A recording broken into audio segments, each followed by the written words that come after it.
আমরা ছোটবেলা থেকে এমন অনেক সিনেমা দেখেছি যেখানে একটি ছেলে অত্যন্ত গরিব ঘর থেকে উঠে এসে আস্তে আস্তে অপরাধ জগতে নাম লেখায়।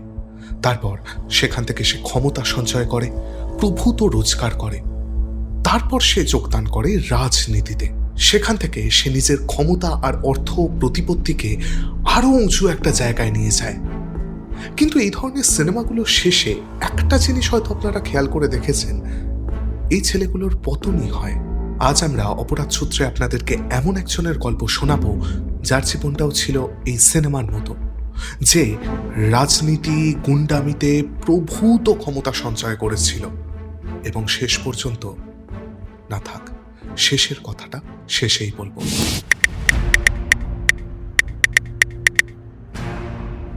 নমস্কার, আমি অর্ণব। আপনারা শুনছেন অপরাধ সূত্র, যেখানে আমরা গল্প শোনাই না কোনো বইয়ের পাতা থেকে নয়, বরং সরাসরি পুলিশের খাতা থেকে। আজ আপনাদেরকে শোনাবো এরশাদ সিকদারের গল্প।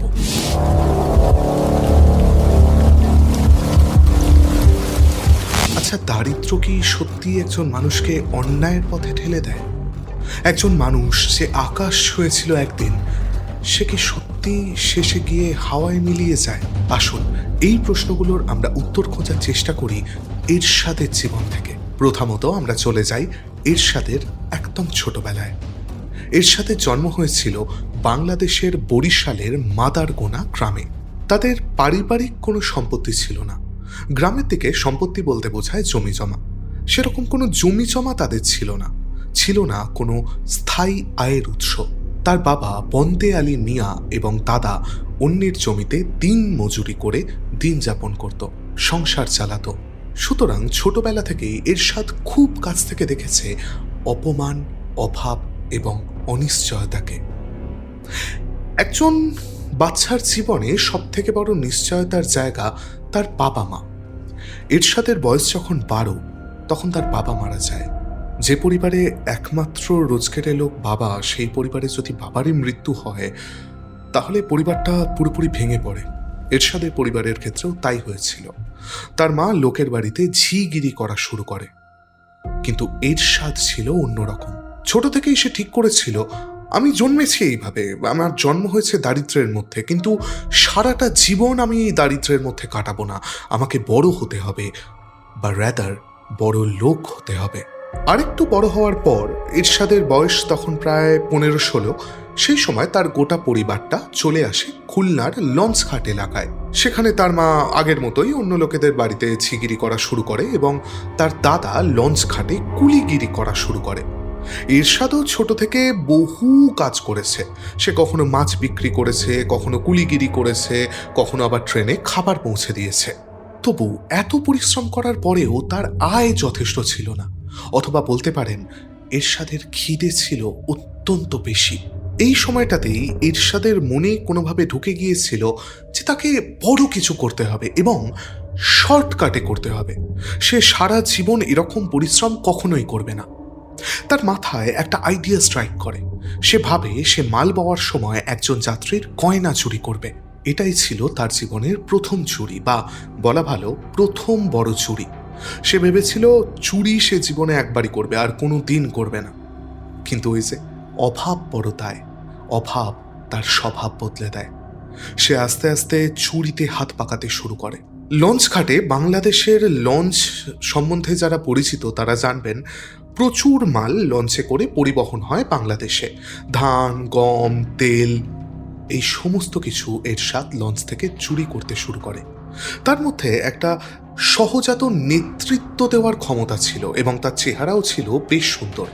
সেখানকার কুলিদের সর্দার ছিল কাসেম সর্দার। তার সুনজরে পড়ে এরশাদ।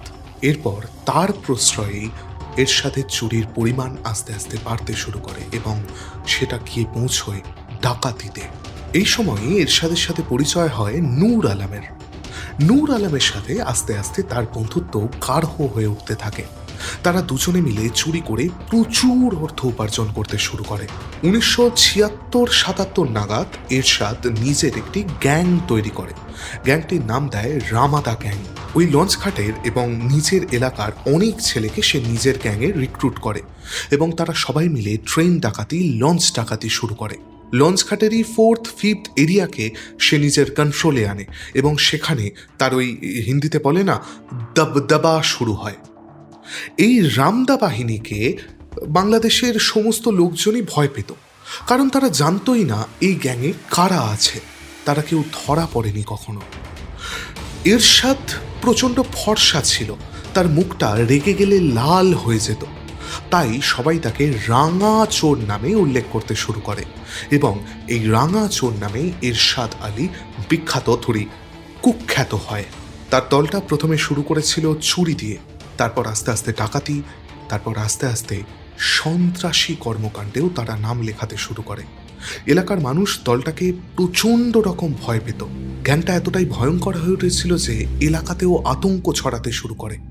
তারা যখন ডাকাতির সুযোগ পেত না, তখন তারা রেল লাইনের পাত খুলে পর্যন্ত বিক্রি করে দিত। মানে বুঝতে পারছেন কত বড় দুর্ঘটনা ঘটতে পারত।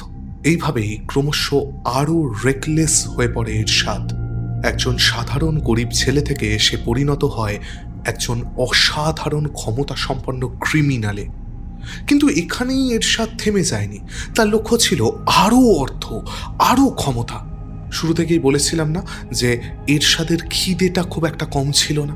এবার আরও ক্ষমতা, আরও অর্থের একটা সহজপত্র রয়েছেই আমাদের গোটা উপমহাদেশেই, রাজনীতি। 1984 সাল নাগাদ এরশাদ এবং নূর দুজনেই রাজনীতিতে জয়েন করে। তারা প্রথম যে পার্টিটায় জয়েন করেছিল সেটা হচ্ছে জাতীয় পার্টি। এখানেই রাজনীতিতে হাতে খড়ি হয় তাদের। বাংলাদেশের সিংহাসনে তখন, সিংহাসন বলতে রাজনীতির সিংহাসনে তখন বসেছিলেন আরেকজন এরশাদ, মোহাম্মদ এরশাদ। দুজনের ক্ষেত্রেই উইন উইন সিচুয়েশন। এরশাদের দরকার রাজনৈতিক আশ্রয় আর মোহাম্মদ এরশাদের দরকার লোকবল। যে কোনো পার্টিরই সভা সমাবেশ থেকে শুরু করে যে কোনো জায়গাতেই একটা লোকবল প্রয়োজন হয়। যে পার্টির লোকবল যত বেশি, সেই পার্টিকে তত বেশি ক্ষমতাশালী মনে করা হয়।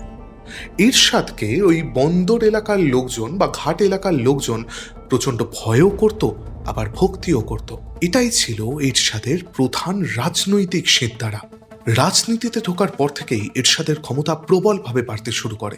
বলেছিলাম না 4th and 5th এরিয়া সে দখল করেছিল। সে আরও বেশি এলাকা নিজের কবজায় নিয়ে আসে। অন্যের জমি বাড়ি পর্যন্ত সে দখল করতে শুরু করে এবং সে দখল করে সেগুলোকে বিক্রি করে প্রচুর পরিমাণে টাকা রোজগার করতে শুরু করে। সে হাত পাকায় মাদক ব্যবসাতে পর্যন্ত। এই সবটাই চলতো নূরের আন্ডারে, মানে এরশাদের আন্ডারে কাজ করতো নূর, এবং নূর দেখাশোনা করতো এরশাদের এই সমস্ত 2 নম্বরই ব্যবসা। বলা চলে একটা পারফেক্ট সিঙ্কে, একটা পারফেক্ট সিস্টেমে তারা ক্রাইমগুলো করত। এরশাদ যাকেই নিজের পথের কাঁটা মনে করত তাকেই সরিয়ে দিত। রাজনৈতিক আশ্রয় তো তার ছিলই, সুতরাং তাকে নিয়ে পুলিশ খুব একটা সিরিয়াস কোনোদিনই হয়নি। বলা হয় নিজের পথ থেকে সরিয়ে দেওয়ার জন্য সে প্রায় 60 জন মানুষকে খুন করেছিল। 1988 সালে ভোটে জিতে সে 8 নম্বর ওয়ার্ডের কমিশনার হয়। কমিশনার হয়েই প্রথম তার কি করা উচিত ছিল? মানুষের সেবা, মানুষের উপকার, এলাকার উন্নয়ন, এসব কিছু সে করেনি। সে তো ছিল এরশাদ আলী, রাঙা চোর। সে শুরুতেই 8 নম্বর ওয়ার্ডে যতগুলো বরফ কল ছিল সবগুলো দখল করে নেয়। এবার বরফ শুধুমাত্র কিন্তু আইসক্রিম তৈরিতে ব্যবহার করা হয় না। বাংলাদেশের অন্যতম বড় যেটা ব্যবসা সেটা হচ্ছে মাছের ব্যবসা। মাছ সংরক্ষণের জন্য বরফ লাগে। আমাদের ভারতবর্ষেও তো যারা বাজার টাজার যান তারা তো দেখেছেন আমাদের এলাকায় 2 রকম মাছ হয়। একটা হচ্ছে লোকাল ছোট মাছ, আর একটা হচ্ছে বরফ দেওয়া বড় মাছ। সুতরাং মাছ সংরক্ষণেও বরফের একটা খুব মুখ্য ভূমিকা রয়েছে। এছাড়া মৃতদেহ সংরক্ষণের জন্য বরফ ব্যবহার করা হয়। এরশাদ সবাইকে বাধ্য করতে থাকে তার কাছ থেকে অনেক দাম দিয়ে বরফ কিনতে।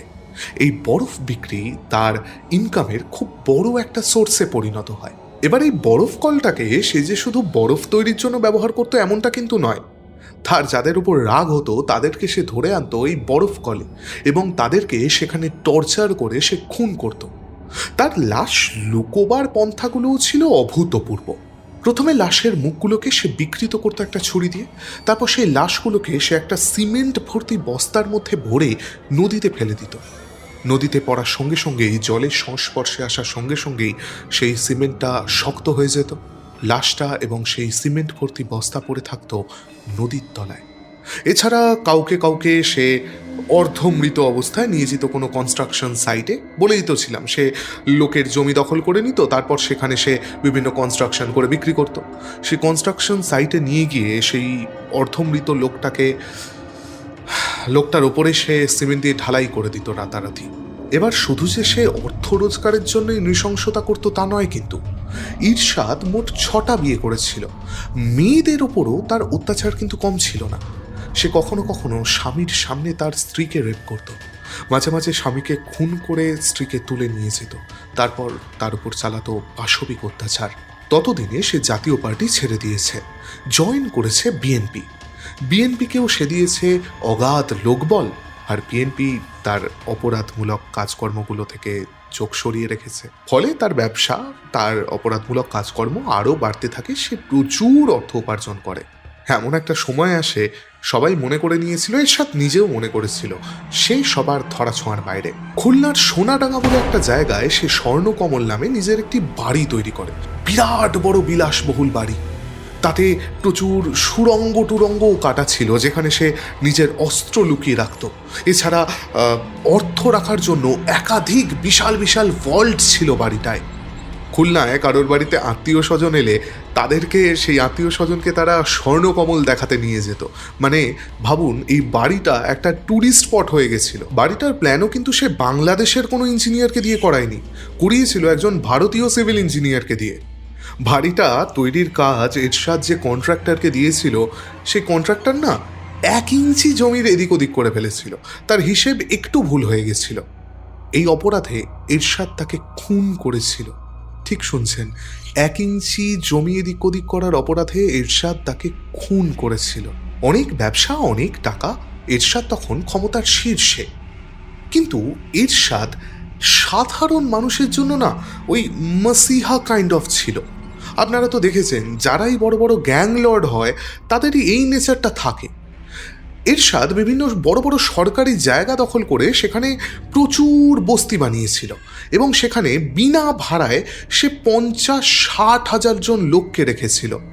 ওই সাধারণ মানুষ, যারা কুলির কাজ করত, যারা চাষবাসের কাজ করত, যারা বিভিন্ন হোটেল রেস্তোরাঁয় বেয়ারার কাজ করত, রিক্সাওয়ালা, এই সমস্ত মানুষদেরকে সে নিয়মিত তাদের খোঁজ খবর পর্যন্ত নিতে যেত। এই কারণে এই লোকগুলো এরশাদ আলীকে সত্যি সত্যি প্রচণ্ড ভালোবাসত, ভক্তি করত। এরশাদ না খুব বুদ্ধিমান ছিল।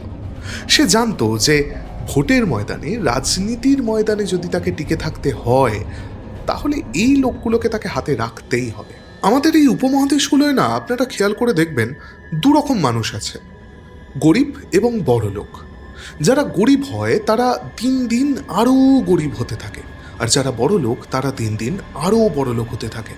মানে দেশের প্রায় 2-3% জনগণের হাতে দেশের 90% সম্পদ রয়েছে।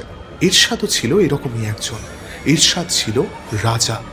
তাই এরশাদ জানতো যে আমাদের এই উপমহাদেশগুলোতে রাজা এবং প্রজা সমান একটা জায়গাতেই, ভোটের মূল্যে। রাজার ভোটেরও চাই মূল্য, রাজার মালির ভোটেরও সেম মূল্য। কিন্তু রাজার ভোট পেতে গেলে তাকে রাজ্য দিতে হয়, মালির ভোট পেতে গেলে তাকে দুমুঠো পেট ভরে ভাত দিলেই চলে। 1996 সাল নাগাদ এরশাদ আবার নিজের রাজনৈতিক জামা বদলায়। সে জয়েন করে আওয়ামী লীগে। এই সময়টায় খুলনায় মেইন বিজনেস এলাকা ছিল 4 এবং 7 নম্বর ঘাট এলাকা। শুধুমাত্র এই একজন মানুষের অত্যাচারে এই ঘাট স্থানান্তরিত করা হয় নোয়াপাড়াতে। 1999 সাল নাগাদ খালিদ হোসেন নামে আওয়ামী লীগেরই একজন যুব নেতার সাথে এরশাদ আলীর ঝামেলা হয়, এবং এরশাদ আলী স্বভাববশতই তাকে খুন করে। এক রাতে সে নূরকে নিয়ে খালেদের বাড়িতে চড়াও হয়। সেখানে তাকে নির্মমভাবে খুন করে এবং তার খুনটাকে দুর্ঘটনার রূপ দিতে চেষ্টা করে। কিন্তু এই চেষ্টায় এরশাদ সফল হয়নি। তার অপরাধের গল্প ফাঁস হয়ে যায়। আওয়ামী লীগ নিজেদের যুবনেতার মৃত্যু কিছুতেই মেনে নেয় না। তার আরেকজন সহকর্মী নেতা এই খুনের কথা ফাঁস করে দিয়েছিল। আওয়ামী লীগ সঙ্গে সঙ্গে এরশাদ আলীকে বহিষ্কার করে। এরশাদ বুঝতে পারে যে এইবারে ঠিক পালিয়ে বাঁচা যাবে না। তাই সে তার নিজের দলের লোকজন এবং কিছু তার অনুগত ব্যবসায়ীদেরকে নিয়ে প্ল্যান করে যে তাকে যখন জেলে ঢোকানো হবে, তারপর তার লোকজন এবং এই ব্যবসায়ীরা আন্দোলন শুরু করবে এবং পলিটিক্যাল ব্যাকআপ নিয়েই তাকে জেল থেকে বের করে আনবে। কিন্তু বাস্তবে তার প্ল্যান সফল হয়নি। সে জেলে যাওয়ার পর তার বিরুদ্ধে সাক্ষী দিতে রাজি হয় তার বিশ্বস্ত সঙ্গী নূর। এবার এই জিনিসটা একটু অবাক করে দেওয়ার মতন, কারণ নূরই তার সমস্ত 2 নম্বরী কাজ কারবার দেখাশোনা করত। এরশাদকে সে দাদা বলে ডাকতো, দাদা বলে সম্মান পর্যন্ত করত। যখন তাকে রাঙাচোর বলে ডাকা হতো সেই একদম তার কেরিয়ারের শুরুর দিকে, তখন থেকে নূর তার সঙ্গী। অথচ এই নূর আলমী রাজ সাক্ষী হতে রাজি হয়ে যায়। কারণটা কি জানেন? আমি আগেই বলেছি যে এরশাদ মেয়েদের ওপর পাশবিক অত্যাচার চালাতো, অন্যদের স্ত্রীদেরকে সে তুলে আনতো। এই ব্যাপারটা নূর আলমের কোনো আপত্তি ছিল না, যতদিন না পর্যন্ত এরশাদের নজর পড়ে নূরের বউয়ের দিকে। নূরকে বিভিন্ন কাজে বাইরে পাঠিয়ে সে নূরের বউয়ের ওপর অত্যাচার চালাতো। নূরের বউও ভয়ে নূরকে কিছু বলতে পারতো না। একদিন নূর নিজের চোখে এই ঘটনা দেখে ফেলে। তখন থেকেই সে রাগে ফুঁসছিল ভিতরে ভিতরে। বাইরে সে দেখাতো যে সে এরশাদকে প্রচণ্ড ভক্তি করছে, এবং অবশেষে সে যখন সুযোগ পায়, যখন এরশাদ কাদায় পড়ে, তখন সে নিজের প্রতিশোধটা নিয়ে নেয়। কোর্ট প্রথমে এরশাদকে যাবজ্জীবন কারাদণ্ড দিয়েছিল, কারণ এরশাদের বিরুদ্ধে প্রচুর সাক্ষী উপস্থিত ছিল। যাদের ওপর বা যাদের পরিবারের ওপর এরশাদ অত্যাচার করেছিল তারা পর্যন্ত সবাই এসেছিল সাক্ষী দিতে। অবশেষে 2004 সাল নাগাদ তার যাবজ্জীবন কারাদণ্ড বাতিল করা হয়। ওই বছরই 10ই মে রাত 12:01 নাগাদ এরশাদকে ফাঁসি দেওয়া হয়। আমরা আপনাদের অপরাধ সূত্রের মঞ্চে ভারতের বহু অপরাধের গল্প তো শোনাই, সঙ্গে শোনাই অন্যান্য দেশেরও বিভিন্ন অপরাধের গল্প। আপনাদের এই সেগমেন্টটা মানে ফরেন সেগমেন্টটা কীরকম লাগছে আমাদেরকে কমেন্ট করে জানাবেন। যদি আপনাদের বেশি ভালো লাগে এটা, তাহলে আমরা আরও কনসেন্ট্রেট করব এই ধরনের ঘটনাগুলোর ওপর। যদি আমাদের কাজ, আমাদের রিসার্চ আপনাদের ভালো লাগে, তাহলে ভিডিওটাকে একটা লাইক করবেন, ভিডিওতে কমেন্ট করে জানাবেন যে এরপর কোন গল্প আপনারা শুনতে চান। আর যদি ভালো মনে করেন তাহলে ভিডিওটাকে হাইপ করতে পারেন এবং চ্যানেলটাকে সাবস্ক্রাইব করলে আমরা কৃতজ্ঞ থাকব। অনেক ধন্যবাদ। শুভরাত্রি।